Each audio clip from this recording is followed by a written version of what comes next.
Sir, just to be clear, hindi naman po si Kapitan ng bugbog sa anak ninyo. Tama po? Hindi Ibang po, tao, ibang tao po. pananakit, opo, Okay. hindi po. Sino ang nanakit sa anak ninyo? Ang aming kapitbahay na paulit-ulit na binubuli ang anak ko. Ngayon, hindi pa Minor sila, din po ba ito? yung isa magulang, yung isa anak. Yung nanakit ay yung anak. Okay. Pero yung sa minor po ba yung anak? Opo, minor din po. Minor. Kaya, Ilang taon na po ito? siguro, more or less, halos 12 years old lang po siya. 12 years O, old. mga ganon. Okay. Mas matanda ka, Mas boy. matanda kaysa po kay- siya, opo. pero siya yung nananakit siya, yung Opo. bata. Oo, nanununtok po. Nanununtok. Ba't ito sinusuntok? Wala pong dahilan. Basta-basta na lang po nanununtok. So, kailan ito nangyari? Itong reklamo nyo, yung reklamo nyo? Nag-umpisa po ito nung November 15 and 16. Ito pong anak ko nagsumbong sa akin, naglalaro ng basketball. Nilapitan po siya nung Sandy Samuel na sinabihan po siyang actual. Sino po ito? Yung tatay? Hindi po, Yung yung- bata? Hindi po, yung Kamag-anak kamag-anak ng aming kapitbahay na isa rin po na nireklamo Okay. rin po. Na hindi nila binigyan ng endorsement yung reklamo ko po rin doon sa Sandy Samuel. Ang pambubugbog nangyari sa? Hindi naman po totally pambubugbog. Ang Nananakit lang po. pananakit lang po. Okay. Tapos yung In what way? Paano nanakit? sinuntok po siya nanuntok dito sa ganito. Hindi ko naman po, biglang Ni Sandy. Hindi po, yung anak po nung Michael. anak po nung Michael. Kinagabihan, pinuntahan po siya nung Sandy Samuel uli na hinahanap ako at lasing na naman po uli at sinasabi, nasan tatay mo? Tinatanong po sa akin kung ano oras daw po babalik. Medyo hindi maganda ang mga binibitaw na salita. Gabi, ano po siya, pumunta po sa tapat ng bahay po namin, tatawag sa pangalan ng tatay ko po, tapos sasabi, nasan daw po yung tatay ko po. Gabi po yun, tapos lasing po siya, nakainom. Nagwawala sa harapan ng bahay ninyo. Halos parang ganun po. Oo. Okay, tapos sir, anong nangyari nung araw na yon? Binlatter ko po. Bawat nangyayari, binablatter ko po. So sa madaling salita, Saan nyo po pinapablatter? Barangay or sa police? sa barangay po. Okay.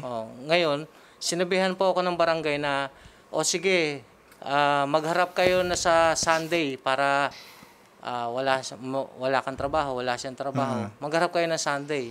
Okay. Sa ano po ito, no? Sa tanggapan ni Cap Norberto Sombilyo. Apo. Tama po. Okay? Sige. Ngayon, nung pumunta po kami ng Sunday, awa po ng Diyos, nga. Ni isang tao, wala kaming inabutan. Kailan po ba ito, sir? Sorry. Kailan nangyari to? Nung Sunday po, nung November Okay. bago mag-20. Okay. Pero mga November. Okay, sige. Ito yung sinabihan ka na papatayin yung tatay mo sa harapan mo. Okay. Sige. Okay, pumunta kayo na kinalingguhan noon, pero walang tao. Wala pong tao. Okay. Ano pa Ngayon, nangyari pagkatapos? Yung Michael Samuel po, nilapitan ako. Nalaman na nireklamo ko na po yung Sandy Samuel. Ang sabi Magkaano-ano po sila, si Michael at si Sandy Samuel? Magpinsan po. Magpinsan. Okay. Ngayon, sabi sa akin, ibalato mo na sa akin yung mag-ina. December 25 po, pumunta itong Michael Samuel doon po mismo sa bahay namin. Okay. Ngayon, pinasok po kami sa bahay namin habang kami Nakain po. nakain. Okay. Ngayon, nagbitaw na naman siya ng mga... Pasko po ito. Pasko, no? Pasko po. Okay. Bago po habang nakain po kami, yung kamay niyo po sinandal po sa balikat namin dalawa. Sabi, Okay. wag na kayong tatayo, dyan na lang kayo, kumain na lang kayo. Okay. Yung- Sabi sa akin pare, doon ka nakikipag-inuman sa kabila. Para bang nilalampasan mo na kami. Tandaan mo, nandito ka sa lugar namin. Iisang pisa kami rito, tandaan mo. May kalalagyan ka sa amin. Pare, purong-puro ka na. Dahil lang nakikipag-inuman ka, hindi kayo nakikipag-inuman sa kanila? Ganun Hindi ba? na po. Kasi po, mga addict po ito mga to . Kasi nga na kasi ganun ang pakikitungo sa inyo Kaya ayaw nyo ng pakisamahan, kumbaga. Isa po rin po. Kumbaga, Tsaka nalaman ko po, na-find out ko na sila ay talagang totally nagda-drugs. Kaya, ako po, biktima po ako. Biktima po ako ng drugs, na-set up po ako ng drugs, nakulong na po ako, plus nakulong pa rin po ako sa baril. Kaya lahat ng sistema ng pag-iingat, ginagawa ko na po. Dahil ayoko na pong maulit pa. Okay. Asko, pinuntahan kayo. Inakbayan kayo, kinausap kayo. Lasing ba? Lasing si... Lasing po sila, lasing. Okay. Ngayon po, nung umalis po sila, pumunta po kami sa pulis, ko sa pulis, nag-blatter, inaano na naman po kami sa barangay. Sabi ko, boss, paki-record lang dito, at least pag-uwi namin, naandun sila, nagiinuman pa rin. Ngayon, wala naman, okay na, nakatulog na kami. Pagising naman po ng umaga, Papasok na po sa trabaho. 26 to? Apo, papasok po ako ng trabaho, dalawa po kami, kasama ko po ito. Hinarang po kami uli. Okay. Ano naman ginawa? Hinarang po kami, tapos, dinuduro-duro ako. Ka pumunta kagabi. Purong-puro ka na talaga, may kalalagyan ka na. Konti na lang. Ano yung mga lasing pa rin? Mawawala pa nga tulog po eh. Okay. Tapos, ano nangyari? So, hindi ko Kayong dalawa yun? Kayong Apo. dalawa? Okay. Hindi ko po siya inimigan. Pinabayaan ko lang siya para walang gulo kasi naandun po sila, 3 po sila eh. Nag-aabang na sila kung sakaling may mangyari, talaga magkakagulo. Kaya ginawa ko na lang para na makaiwas lang eh. 26. Ano po nangyari? Nagreklamo na kayo? Nag-file kayo ng formal complaint? Opo, nag-file po ako ng complaint sa barangay. Ngayon, nag-hearing po kami. Okay. Nung nag-hearing po kami, Kailan po ang first hearing? January? January na po. Okay. Ngayon, nung January, nag-hearing. Para dito sa incident na to, yung hinarang kayo, yung pinagbumura kayo, at kayo ay pinagbantaan. Opo. Para po dito. Pero yung yung kay Sandy Samuel, mabalik po tayo, binuksan ng kapitan, magiting na kapitan namin na December 14 po. Kasi nalaman niya, sinabi ko na magrereklamo ako sa DALG kasi bakit hindi naman kailangan dinggin yung reklamo ko. Inaano na kami sa lugar namin. Ginugulo na kami ng mga kapitbahay kong adik. Kap, magandang hapon po. Magandang hapon po. Okay, Kap, si Attorney Ilaya po ito ng Wanted sa radyo. Kap, meron po dito mga constituents nila. Si Mr. Asido, si Mr. Rodante, at si alias Boy Asido, ano? Apo. Eto nga sir, may reklamo sa inyo na hindi daw sila nai-issuehan ng certificate to file action. Sir, hindi pa ho kasi tapos sir yung usap nila kasi patatlong harap po sila sana. Okay, kailan tatlong harap po. Kailan po ba? Nakakaisang harap pa ho sila. Yung pangalawa pong harap, sir, ay pares po silang wala kasi pares po may trabaho. Nagpadala po ako ng sulat. Wala po pares dumating. Ano po? Pero, Kap, nag-start pa daw to last November pa. Tama po ba ako? Apo. Within 45 days naman ho yun, sir. Every 15 days po yung ano namin. November yung unang reklamo, Kap. November 14 po, pero hindi po natuloy yon. Okay. Pero tumatakbo na po ang period by then, Kap. Tama po ako? Apo. Marso na po ngayon. Wala pa rin pong CFA ni isa. Tama po ba? Dali po. Meron pong reklamo as early as November 14. Tama po ako? Apo. May ano naman po, may blatter naman po sila. Apo. Kada may mangyayari po doon, naka-blatter po. Okay. Pero yun nga, nag-set ng hearing November 14. Supposedly, sa reklamo na yun, tumatakbo na yung 45 days po natin. Tama po ba ako? Apo. Tumatakbo na po. Okay. So, ano po nangyari? At hanggang ngayon, Marso na, wala pa. Ay, wala po sila parehas, sir. Nung pangalawang patawag, hindi po pwede si Asido kasi may trabaho po.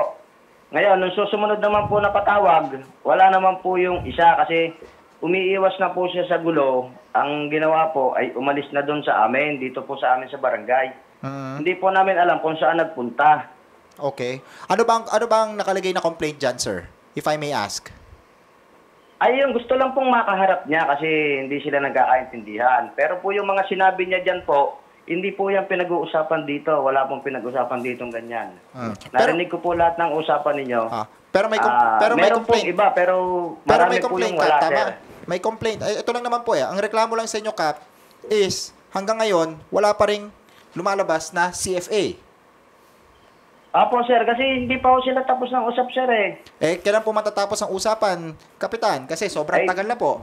Apo, ano ko rin po kay DLG kung kasi hindi na po mahagilap yung isa, yung Sandy. Eto, Pero meron na po silang isang kaso na natapos, yung sa pinsan, nabigyan na po namin sila ng endorsement. may CFA na kayo nakuha sa pinsan? Opo. Meron, okay. So, ang wala na lang kay... Yung Sandy. Yung case. Apo, yung Sandy po, yung Sandy. Okay, Kasi sige. hindi po namin alam, sir, kung saan ho padadala ng sulat. Sige, hindi, sakto naman andito siya. Kausap ko naman po siya, sir, kasi napunta siya dito sa bahay, si Asido. Pinaliwanag ko naman po sa kanya. Sige, kasi dahil mga dayo sila eh. That's the problem. Hindi po, wala naman po dito sir pinipili, kahit dayo, kahit ano. Basta po dito naninirahan. Lahat po naman may karapatan. Kailan po final yung sa kila Sandy, Samuel? Mga November po, November siya. November pa, pero hanggang ngayon nga po, wala pa, ano. Tapos ito, sir, ito ba usually ang CFA nyo? Yung gawad ng paghahatol? Sir, kasi kailangan, sir, kasi hinahanap po nila yung paghaharap, yung sa blatter po, yung sinusulat po dun sa blatter. Kasi ipapasa din po nila yun, kasabay po nung endorsement. Kasama po yun sa pagpapasa. Okay. Pagka po isa lang yung pinasa namin is, balik din po sa amin, sir. Pero so ibig sabihin wala pa nga CFA, hindi naman to CFA, tama po ako. Wala pa po sir, wala pa po. Ayun, gusto ko nga rin pong itanong kay Ma'am DI kung pwedeng kahit kasi wala na ho yung isa yung Sandy. Hindi na ho na sulpot. Pero may pinagpapabantay na po ako doon, meron po akong tao doon. Pag dumating, sabihin agad sa akin at nang makausap. Ganito na lang po, Kapitan. Okay lang ho ba, especially ngayon, lumapit na po sa radyo sa programa, baka po pwedeng Walang problema. Baka po pwedeng Walang problema. bantay-bantayan nila ang pamilya Asido dahil hindi natin alam kung anong gagawin ng kanilang mga kapitbahay. Dahil kung wala pa nga pong ganito kung wala pang ganito na pagsusumbong dito, wala pa ganyan na yung ginagawa sa kanila, ganyan na yung experience nila. Baka po lalo ngayon, especially pag nalaman na dumulog sila sa programa. Wala akong problema, sir. Hindi naman ho ganun sila ka-anong tao. Hindi ho ganun sila ka... Pinasok daw ho sila sa bahay. Sinasabi ni... Pinasok daw ho sila sa bahay. Kap, Sir, yung pagpasok sa bahay, kasi napag-usapan na po yun. Pasko po yun, nung pumasok po sa bahay, ang iba naman po yung paliwanag ng kabilang panig. Iba po yung paliwanag niya. Pero pumasok po sa bahay nila, tama po ako? Opo, pumasok po. Bumabati po siya ng ayon po doon sa kanya, bumabati siya ng maligayang Pasko. Na ganon. Iba po doon sa sinasabi ni Sir Asido. Ano po? Kap, Iba po sila. Kami naman ho, sir. Siyempre, kami po yung sa gitna. Wala kami papanigad doon sa dalawa. Ano po?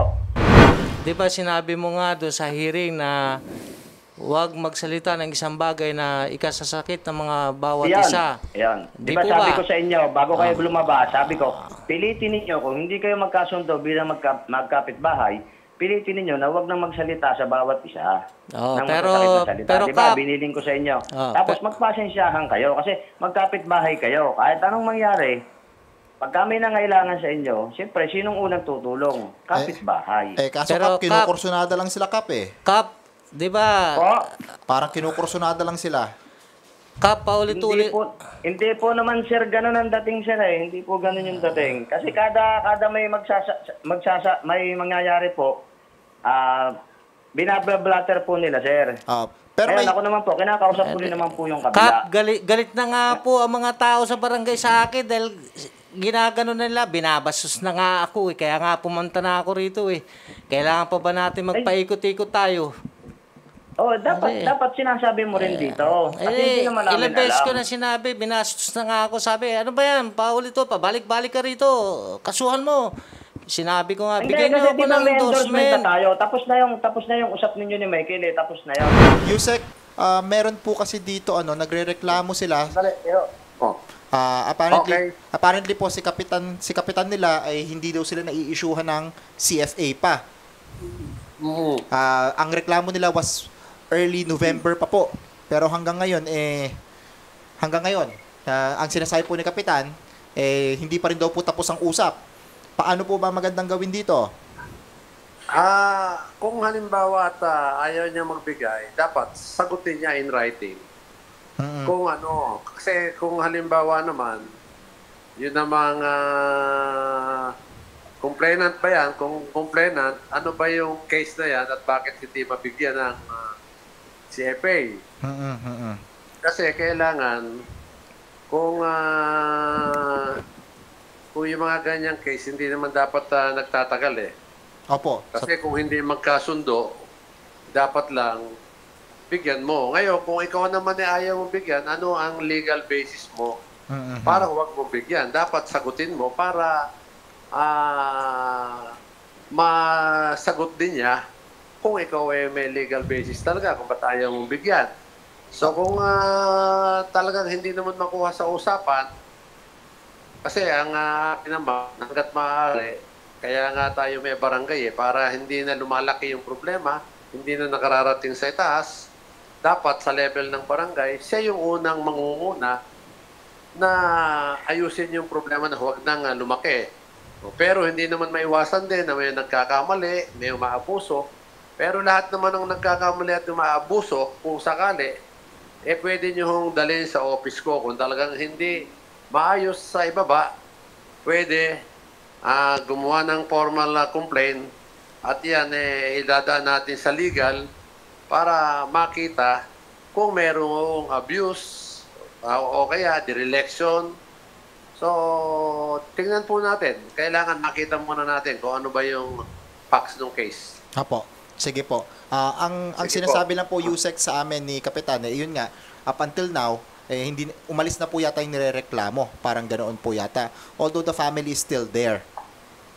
Tama po ako. Opo, tama Andun po. pa yung pamilya. So, I think they could inform naman yung nirereklamo mismo. But regardless, Yusek, November pa po sila. Sabi ko nga kung ayaw mong magbigay, magbigay ka ng sagot, di ba? Apo. Dapat, at saka ano yung legal basis mo. Kung humihingi ka naman talaga, black and white. Black and white daw, humingi sila. At sagutin niya, para alam din naman nung nagko-compare kung ano yung dahilan. Hindi yung sasabihin mo lang na hindi pwede. Dapat ilagay mo bakit hindi pwede. Ano rin ang legal basis na kapitan para sabihin niyang ito hindi pwede. Apo. Siyempre, yun naman complainant, siyempre, sasabihin din niya yung kanyang karapatan naman. So, Apo. dapat ganun po. Okay? Apo. Apo. Maraming Sige po. salamat po doon, Yusek Chito Balmosina. Sige, salamat Apo. din po sa Okay. inyo at Thank you po. mabuhay po kayo. Okay.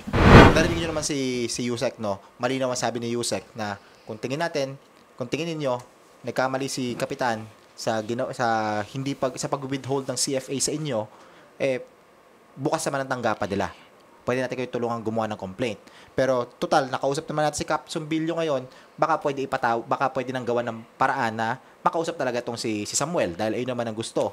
Pero at the end of the day, ang nakikita ko kasi dito, sir, gusto nyo lang kasuhan etong sila Samuel, tama? Opo, kasi di po tinitigilan nila anak ko eh. Okay. Ang best na pwede natin gawin dyan, actually, kung ikakaso ni Boy, for child abuse, Opo. hindi kailangan niyang dumaan sa barangay. Kasi masyadong mataas ang penalty niyan. Pwede nang dumiretso yan. So what we can do to help you, pasamahan na namin kayo doon para gumawa ng complaint. Si Boy mismo magsasampa ng kaso laban sa mga sa kanya, nambubuli sa kanya, yung nananakit sa kanya. Opo. Pwede yon dahil at the end of the day, kapag child abuse ang kinaso, mataas ang penalty, exempted sa barangay conciliation yan. Kapag ganyan. Okay, may exceptions tayo sa barangay conciliation. Para pwede na kayong dumiretso. Kasi sa ngayon, Sir Rodante, ang nakikita ko dito sa gawad ng paghahatol, ang nakalagay dito, kaguluhan at hindi pagkakasunduan. Okay? Kaya nga po, wala po dyan yung number one main yung sa bata. Oo, ayun niya. Kaya nga, saka lumalabas dito, sir, kayo mismo, bilang lang. unang panig, ang nagrereklamo Opo, laban kaya sa nga inyong po. kapitbahay. Ngayon, sir, kung gusto nyo po talagang habulin tong sila, kung sino man sa mga Samuel ang gusto nyo habulin, tulungan na lang natin si Boy. Si Boy na magka-file ng kaso. Kumbaga kayo, as the guardian. Okay, sir, ganito po ang gagawin po natin. Apo. Asistihan po namin kayo sa tanggapan po ng DILG po. Apo. Okay, and of course, sir, papa-assess po natin yan, sir. At kung meron po kayong complaint sa DSWD, sir, may contact person po tayo sa MSWD po sa Mabitak, Laguna na maaari pong makatulong kay Boy. Okay, sir? Kausapin po namin kayo, sir, sa kabilang studio, sir. Okay po? At sasamahan po namin kayo sa office po ni Yusek Valmusina po. Okay? Thank you very much Kapitan, po. maraming salamat po. Cap Norberto Sombilio ng Barangay San Antonio, Mabitak, Laguna. Laguna po. Yes, salamat po Sige. at magandang hapon po. At